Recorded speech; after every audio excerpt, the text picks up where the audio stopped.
یہ ایک لڑکی بیت اللہ کا طواف کر رہی تھی اور یہ شعر پڑھ رہی تھی،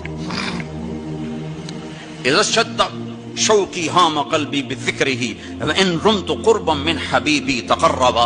اور جنید بغدادی طواف کر رہے اور ان کے کانوں میں شعر پڑے، اور شعروں کا ظاہر بڑا جب ہے کہ میں نے تو محبت کو بہت جھٹکے دیے، بہت اپنے آپ کو بچایا، پر عشق نے میرے دل میں ڈیرے ڈال دیے اور خیمے کاٹ دیے، تنابیں کس دیں، مجھے کہیں کا نہ چھوڑا، مجھے کسی کا نہ چھوڑا، میں ایک ہی کی ہو کے رہ گئی. جب اس کا خیال آتا ہے تو میں پاگل ہو جاتی ہوں، جب وہ نظر آتا ہے تو میں ہوش میں آتی ہوں. تو وہ جنید بغدادی کہنے لگے، وہ لڑکی بیت اللہ میں کیا کہہ رہی. تو اس نے دیکھا اور ہنس پڑی، لولا التقى لم اهجر عن طيب الوطن. کیا سمجھے ہو، میری بات کو غلط سمجھے ہو، مجھے میرے رب کا عشق رات کے اندھیرے میں یہاں لایا، میں کسی اور کی بات نہیں کر رہی. تو کہنے لگی تم کس کا طواف کر رہے ہو؟ تو جنید کہنے لگے بیت اللہ کا. تو وہ زور سے ہنس پڑی اور یوں آسمان کو دیکھا، کہنے لگی واہ میرے رب، تیرے بھی کیسے دیوانے بندے ہیں جو تجھے چھوڑ کے پتھروں کا طواف کرتے ہیں، جو تجھے چھوڑ کے پتھروں کا طواف کرتے ہیں. جنید فرماتے میں تو بے ہوش ہو کے گر گیا. بسم اللہ الرحمن الرحیم. ایاک نعبد و ایاک نستعین. رب اشرح لی صدری ویسر لی امری واحلل عقدۃ من لسانی یفقہوا قولی. علامات قیامت کی اہمیت و کیفیت. قیامت کے بارے میں تو صرف اللہ تعالیٰ کو معلوم ہے، لیکن قیامت کی علامت کے بارے میں تمام انبیاء کرام علیہ السلام نے اپنی اپنی امتوں کو بتا دیا، لیکن حضور صلی اللہ علیہ وسلم آخری نبی ہے، اس لیے آپ صلی اللہ علیہ وسلم نے علامات قیامت کی تفصیل سب سے زیادہ بتائی.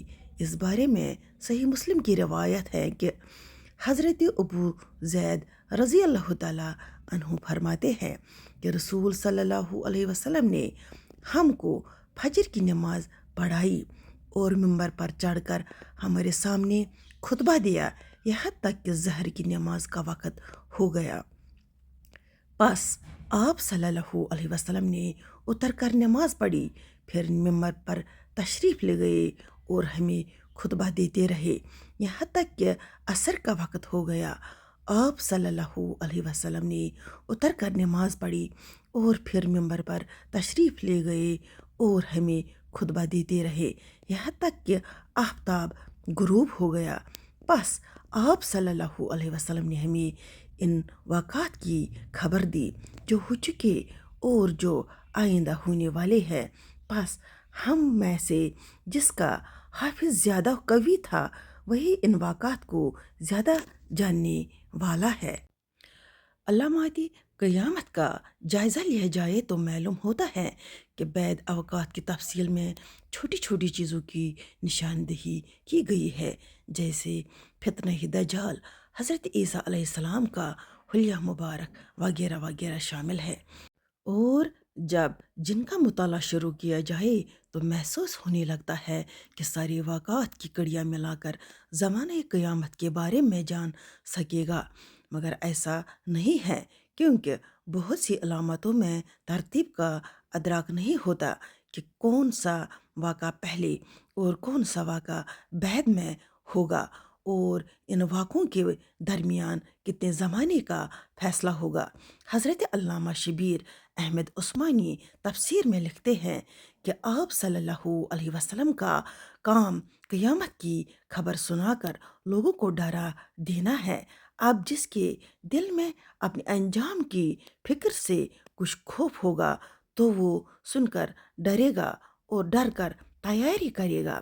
گویا کہ آپ صلی اللہ علیہ وسلم کا ڈرانا نتیجے کے اعتبار سے صرف انہی لوگوں کے حق میں ہوا جو اس سے نفع اٹھانے کی ہمت رکھتے ہیں، ورنہ نہ اہل لوگوں کو انجام سے غافل ہو کر دن میں فضول بحثوں میں پڑے رہتے ہیں کہ قیامت کس تاریخ، کس دن اور کس سن میں آئے گی.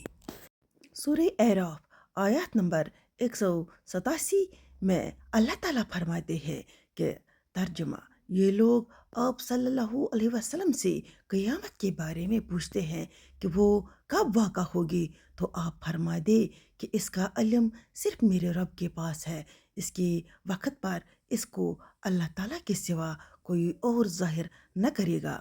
وہ آسمانوں اور زمین پر بڑا بھاری حادثہ ہوگا، وہ تم پر محض اچانک آ پڑے گی۔ ہر بیت کا زمانہ پہلے سے برا ہوگا۔ حضرت زبیر بن عدی رضی اللہ تعالیٰ عنہ فرماتے ہیں کہ ہم حضرت انس بن مالک رضی اللہ تعالیٰ عنہ کی خدمت میں حاضر ہوئے اور حجاج کے ظلم کی شکایت کی۔ حضرت انس رضی اللہ تعالیٰ عنہ نے شکایت سن کر فرمایا، صبر کرو، معلوم نہیں آگے کیا ہو، کیونکہ کوئی زمانہ بھی تم پر ایسا نہ آئے گا کہ اس کے بعد والا زمانہ اس سے زیادہ برا نہ ہو، جب تک تم اپنے رب سے ملاقات نہ کر لو۔ یہ بات میں نے رسول صلی اللہ علیہ وسلم سے سنی ہے۔ باقی اللہ حافظ۔